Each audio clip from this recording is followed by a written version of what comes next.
What it do, flight crew? FTC. Flight team stand up! We got so fresh, so clean, educational-ish. Interesting one, man. Why 80% of Americans live east of this line? Now, it's crazy looking at something like this. It was on my recommended, so I had to fire up. You know what I'm saying? Because they ain't teach me this in school.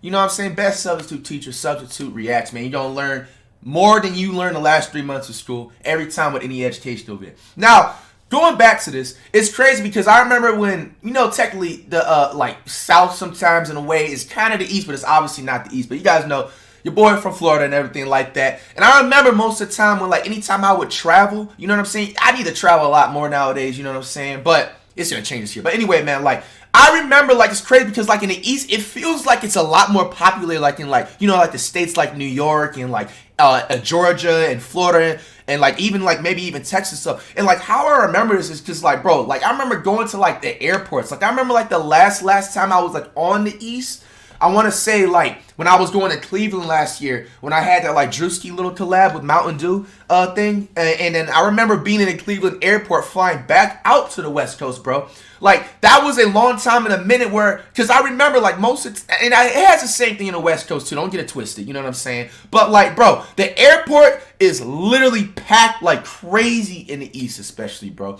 Now, it's obviously like that in, like, you know, West Coast, like, you know, LAX, or you flying out of, like, Phoenix or Vegas, or, you know what I'm saying, you know, whatever on that type. But, like, for the most part, not even having to do with it just feels like it's more emptier, like, on the west side, but it's still a little bit populated, but a lot emptier compared to the East. You know what I'm saying? So, I don't know if it has to do with, like, benefits. Is things cheaper? You know what I'm saying? Who knows? Maybe we're going to find out right now. Let's check it out. This is a map of where but that is a crazy fact. And all the 7.8 billion other humans on the planet currently live. It shows two totally different and separate realities experienced on our planet. The inhabited, populated world made up of cities and settlements of people where nearly all of us watching this video live in, and where nearly everyone you've ever met or heard of exists in. And then there's the rural, underpopulated frontiers that are still largely devoid and empty of any of us. This picture tells a million different stories, but the one I want to focus on for this video are straight lines. There are only two locations on this map where the settled world and the empty world are nearly perfectly divided by a straight, almost human-looking design border. The first is here within the African continent, and it's obvious why it exists. To the south of the line is the African Sahel, a semi-arid belt that wraps across the continent, where rainfall is limited but still actually exists. And to the north of the line is, of course, the Sahara Desert, one of the most hostile environments on the planet to human life, where several years in a row can pass by without a single drop of rainfall. Dang! And where the average temperature can soar to more than 40 degrees Celsius for months at a time. What's 40 it's degrees no Celsius? Wonder that nobody lives there. But the other straight line boundary between the two different worlds of our Earth is significantly stranger, because it slices down the center of the most powerful nation in human history, the United States of America. If you zoom in more closely on it, you'll notice that this sharp division between populated America and unpopulated America follows a nearly vertical line south to north, immediately to the west of many major population centers like San Antonio, Austin, Fort Worth, Oklahoma City, Wichita, Lincoln, Omaha, Sioux Falls, Fargo, and up to Winnipeg in Canada. These are the cities that quite literally mark the boundary of the North American frontier, a fact that becomes just as obvious when you switch out the population density map for a satellite view of the United States at night. Really? To the east of these frontier cities is a nearly continuous... That's crazy, because look at it too, bro. Like, look how much, like, more construction built stuff is there. Because, you know what I'm saying? All these stuff that's, like, kind of yellowish lighty, that means that it's, like, a lot of city-like type of stuff. You know what I'm saying? A lot more construction, more buildings and all that type of stuff compared to the West Coast. Like, the major city you see is, like, kind of like San Diego, you know what I'm saying? LA, a little bit of the Bay Area, maybe, like, that little small portion right there is, like, Vegas. And then you, like, kind of going down here, you're almost at, you know what I'm saying, like, around Mexico and stuff like that. And then this part right here, I think it's, like, kind of like Texas. No, Texas is right here.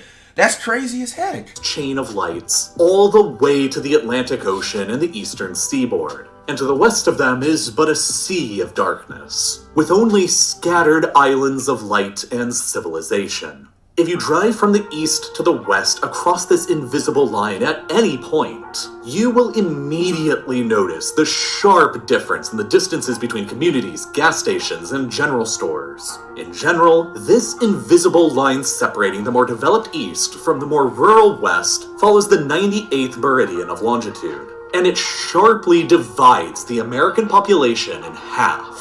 An overwhelming 80% of all Americans, some 260 million people, live to the east of this line. And that means that the remaining 20%, or just about 1 in 5 Americans, live to the west of the line. That's wild. An enormous stretch of territory that actually makes up the majority of America's land once you factor in Alaska. And weirdly, this empty part of the United States to the west of the line where only 1 in 5 Americans live includes the entirety of California, the single most populous state in the country that's home to even more people than Canada.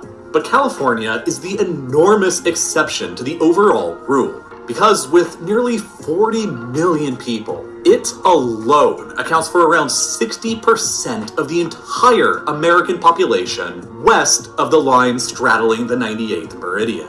But of course, it gets even stranger because most of California's population lives within the westernmost fringes of the state, near to the Pacific Ocean. If you draw a separate line from San Diego in the south across the US West Coast through to Portland and Seattle in the north, you would find that there's around 50 million Americans who live within the narrow coastal plain between the Pacific Ocean to the west and the Cascades and Sierra Nevada mountains to the east. An isolated, albeit lengthy pocket of civilization surrounded by the darkness. Between this pocket and the 98th meridian exists a vast stretch of the American interior that covers about 1/3 of all the land in the United States and is just a little smaller than the entire European Union. It encompasses the entirety of 8 US states and a significant amount of territory from 9 more. And yet, throughout this vast expanse of land is only a mere 30 million people, or just about 9% of the American population. To put that figure into context, that's a number of people that is comparable to just the population of the greater New York City metropolitan area on the US East Coast. And then there's the fact that the vast majority of those 30-some-odd million people live within just a handful of urban oases scattered across the darkness. Around 1/3 of them simply live within just 3 of these oases: Phoenix, Denver, and Las Vegas. More than half of them live within just the top 8 largest oases, including those largest 3 plus Salt Lake City, Tucson, Albuquerque, El Paso, and Boise. When excluding just these 8 urban oases, the rest that remains throughout the area is home to less than 15 million people, around the same number of people who live within just LA and Orange counties in Southern California. Really? The vast majority of this huge landscape is almost utterly devoid of any human life and civilization. That is so crazy, bro. Like, there's no houses built. And it represents one of the emptiest landscapes anywhere on the surface of the 21st century Earth. Wow. As a result, the line that divides America's heavy population in the east from its nearly empty population in the west can and has been seen. I ain't even gonna lie, like something.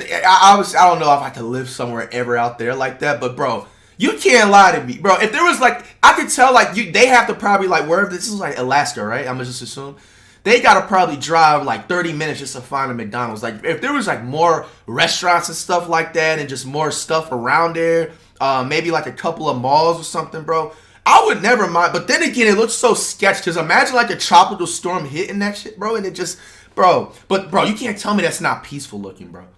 Like, you can't tell me that. Imagine like a basketball. Can you imagine the IRLs? I would never lose a game a day in my life if I had a basketball like game right there, bro. That shit would look so peaceful. I don't know why. It's something I like kind of like environments sometimes like this. You know what I'm saying? I appreciate things like this because it's like out in just like the open. I just feel like you experience more nature and stuff like that. So please, Americans, leave more stuff like this open, man, because maybe when I'm about like 40, man, maybe for like a second or third crib, house or whatever. Why it's like I might want to build something like out there because like this is kind of like it's kind of peaceful, bro. It's just it'll make me kind of go insane, bro, because like, bro, there's no corner store, no McDonald's, no restaurants. You know what I'm saying? Not even a gas station here. Maps depicting all kinds of different, seemingly unrelated realities within the United States. And you've almost certainly seen one before and probably never even really thought about why it exists. Here it is clearly seen in the average distance from a McDonald's within the United States. Wow. Here it is again seen pretty clearly in the linguistic divide in the country between those who are more likely to refer to this insect as a firefly or a lightning bug. And here it is again in a map that doesn't even have anything at all to do with humans. It's just a map showing the diversity of tree species within the US, where the line is, once again, pretty clearly visible, with significantly less variety of tree species to the west of it. Even plants follow the unspoken law of this line. So what the hell is actually going on here? What is going on? Why does this invisible, linear law of nature that decides so much about American society and civilization exist in the first place? To answer that question, we need to go back a few decades to the first man who ever noticed the line's reality, all the way back in 1878. Wow, nah, you gotta really appreciate people like this, bro. Imagine having a superpower of looking and finding out about an invisible line. With no technology out, light wasn't even invented. I don't think Thomas Edison, you know what I'm saying, invented light yet. You know what I'm saying? So it's like John Wesley Powell. Powell was a geologist and an explorer of the American West, and the second director of the United States Geological Survey. As he passed from the east to the west, he noticed that the variety of plant species gradually diminished to the point of being nearly non-existent. Wow. He determined that this was the case because it simply rained more in the east than in the west. And the line he drew to mark the boundary between It is kind of true on that part, though. It's like I feel like I've seen less rain nowadays, like, you know what I'm saying, being on like the West Coast. I remember like in Florida, bro, it was like, especially in school, bro. You know what I'm saying? Bro, South Florida is known for like top tier bipolar weather, bro. Like it got to a point where it's like after school, like sometimes I would even have like plastic like shopping bags and stuff. I'll just be ready as soon as like 7th period end. I'll have it already ready before I like, you know what I'm saying, walk to my school bus and stuff, bro, because like it'll always rain exactly like at 3:30, you know what I'm saying, for like 20 or 30 minutes. You know what I'm saying? A lot of people from the South can relate to that. Even like maybe on the East Coast too. I know like places like New York and like, you know what I'm saying, up north Boston like stuff, it just rains for like no reason out of the blue and stuff. It seems like we get like a 3-day notice beforehand when it's gonna rain, and it actually rains, and then it, you know what I'm saying, it goes away, does this thing and everything like that. But that is true, though. I feel like I've seen maybe like since I've been on the West Coast since like about like 2018, I've probably seen rain about no cap like less than 25 times. Like no BS. I can't even make this up. It has to be less than 25 times. Maybe if it's exaggerating too much, I'd say nothing more than 50. 100% nothing more than 50. I haven't seen more than that many times of rain, you know what I'm saying, being out here. And you guys know, there's 368 days in a year. So it's like, bro, that's a lot of like less rain in the more arid west. And you notice like, this looks like a lion head too, like how the mountains is formed. You ever notice that? That's crazy as heck. Is the 100th meridian line of longitude here, which was more or less correct. When you look at a modern map of annual rainfall levels within the United States, you can also more or less spot the 100th meridian line that Powell identified. As we move westwards across North America, annual rainfall decreases dramatically. Dallas to the east of the line receives 38 inches of rain a year, while Abilene over to the west of the line only receives 26 inches. That's crazy. And Midland, even further to the west, only receives 15 inches. That's crazy. This is a pattern that repeats itself all the way up and down the line as well. Oklahoma City gets 33.5 inches of rainfall, while Amarillo to the west only gets less than 20. Wichita in Kansas gets 34 inches a year, while Dodge City, just a bit over to the west, only receives 19. Wow. It simply rains a lot less to the west of the line than to the east of the line, and that simply makes sustaining life and civilization much more challenging. That is very informative too. It's just like I did not realize this honestly until like this video, and it just kind of like hit me in the head. Like that is crazy as heck, loud. How the Earth's rotation is just slightly a little bit favors to the east, so that means that the rainfall is a little less on the west coast. You know what I'm saying? Like imagine that somebody that's strong enough on the outside solar system just blows their breath at the Earth and just makes its axis and its rotation different. You know what I'm saying? That can just change why everything. Humans and trees alike are all fewer and more scattered beyond it. A century and a half ago, John Wesley Powell correctly identified one of the geographic explanations behind this North American law of nature: the Great Rocky Mountains. They are the third longest mountain chain in the entire world, after all, spanning for more than 3,000 miles across the continent, from the northern reaches of British Columbia up in Canada, all the way down to New Mexico in the south, and with peaks soaring up into the sky as high as 13,000 and 14,000 feet. These long and towering peaks effectively act like a colossal wall, blocking most of the moisture blowing in on clouds from the Pacific Ocean, and therefore preventing most rain from passing beyond them towards the arid plains of the east. This effect is called a rain shadow, and the shadow cast by the Rockies across the North American plains is enormous. But of course, there are many other geographic factors at play here as well that determine North America's straight climate line. For one, the Rocky Mountains aren't the only mountain chain on the continent that block moisture blowing in from the Pacific. There's also the Cascades stretching across the Pacific Northwest, creating in their span a clear division between the wet, rainy, and narrow coastal plain to their west, between them and the Pacific Ocean, where big cities like Vancouver, Seattle, and Portland have all been able to be established, and the drier, more arid environments found over to the east, where the moisture blowing in from the Pacific fails to penetrate into. Washington state itself could not be any more climatically different than between its west and east because of these mountains.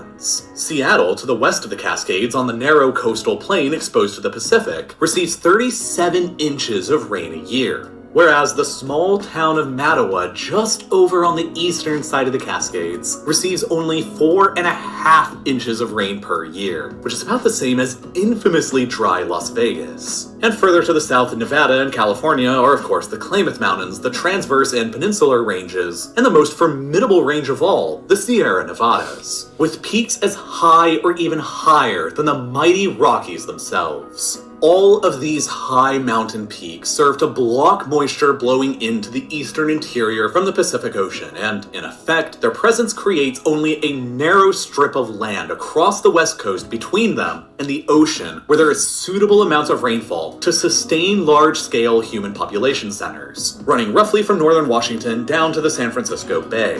The only reason why Southern California contains major population centers today like LA and San Diego is because they are massively irrigated and supported by a complex system of canals, aqueducts, and pipelines that bring water in from elsewhere like Northern California where it actually rains, and from the Colorado River further to the east. That's wild. So it's like literally the lakes and rivers is the reason why, like, you know what I'm saying, the West Coast is able to still be moisturized if it makes sense, like on the land and stuff. Robbed of almost any moisture blowing in from the Pacific Ocean to the west, the continental interior of North America has very few other alternative sources for moisture or fresh water that are mostly limited to either rivers or snowmelt.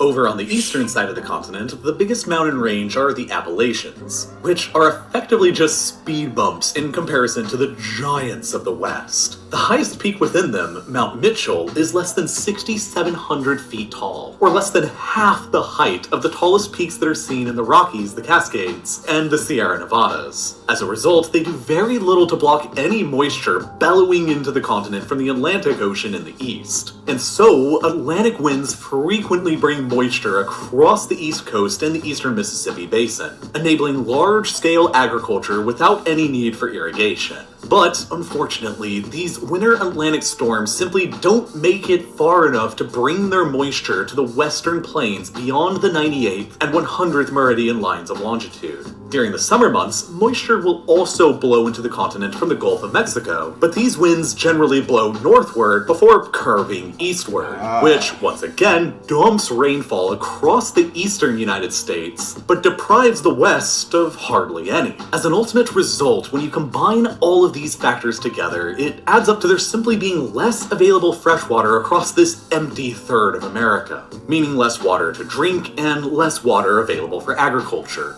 Farms to the west of the 100th meridian nearly always require more complex irrigation practices, since they can't rely on reliable rainfall as much as the farms over to the east. And as a result, the farms west of the line are larger and less productive than those to the east of it, simultaneously taking up more available space while feeding less of a population base, and consequently leading to significantly lower population densities. Even the different kinds of crops grown on each side of the line are often very separated. To the east of the line, where water is more plentiful, thirsty corn is the more dominant crop chosen to be grown by farmers. Whereas to the west of the line, where water is significantly more scarce, drought-resistant wheat is the preferred crop of choice instead. But most alarmingly of all, however, is the fact that it appears the line dividing the wet and dry halves of North America is increasingly shifting further and further to the east as the global climate continues to rapidly change. Really? A century and a half ago, back during John Wesley Powell's time, when he correctly identified the 100th meridian as the approximate boundary, the line has steadily shifted eastwards to around the 98th meridian today. And it appears to only be continuing further with this eastward migration, which will begin dramatically affecting the climate of all of America's frontier cities from San Antonio in the south to Fargo in the north, which will all begin seeing less and less reliable rainfall as the century progresses, with all of the accompanying economic damages that'll entail. More and more farms within this area will begin being forced to adopt irrigation techniques, and many will fail or be forced to consolidate with other farms out. And it's crazy because look at that river. Like, that river is probably like his only source for the plant's water, too. Right. Dog. Many will have to abandon growing thirsty crops like corn and switch to more arid-friendly crops like wheat. No And more all of corn? This is even more problematic when you consider that the American West is already going through what is likely the worst drought the region has seen in thousands of years. With a serious lack of rainfall, much of the American Southwest has been forced to rely on the fresh water provided by the Colorado River for more than a century now. But for the first time in recorded history, the Colorado River is drying up. Just this year, for the very first time in American history, the United States federal government cut the water that states are allowed to withdraw from the river, with the potential for additional cuts further into the future as well. The Colorado provides the fresh water for around 40 million people across the American West, and it is already so thoroughly irrigated and pulled from that the river no longer even reaches its natural delta in the Gulf of California. All of its water is basically used up or diverted elsewhere before it can even reach it. Throughout the empty part of America, water scarcity will be the defining characteristic across the 21st century, and it of course has the potential to continue getting even worse. But all of this was predicted a century and a half ago by none other than the main character of this video himself, John Wesley Powell. You see, when Powell drew his line across the 100th meridian that divided the wetter east from the drier west, his attempt was to convince the United States Congress to take a drastic action. He warned that with this serious lack of available fresh water, the settlement of the American West was going to have to be carried out in a vastly different manner than the settlement of the East was. Development would have to be more careful, more precise, and better planned out in advance, rather than respecting the pre-existing political boundaries of the Western states that had been based on surface geography and politics. Powell argued that the West should instead be divided into areas that matched up with the region's various watersheds, which are hydrographic basins where all the rainfall collects and drains off into a common outlet, like a river or a bay. By basing the political boundaries more on these natural watersheds, Powell was arguing that the management of the area's scarce supplies of water would be more efficient and better utilized than under the current administration, where the watersheds were all divided in between the various different states, and who would therefore each have competing interests and uses over the same limited sources of water. But Powell's scientifically based proposals and warnings would go ignored by the politicians of his day in Washington, and I would argue that we have paid the price for it ever since. Water is Really? growing increasingly scarce to come by in the West, and it's only going to continue getting worse. And the competing interests of all the states across the various watersheds here is only going to exacerbate the crisis ever further.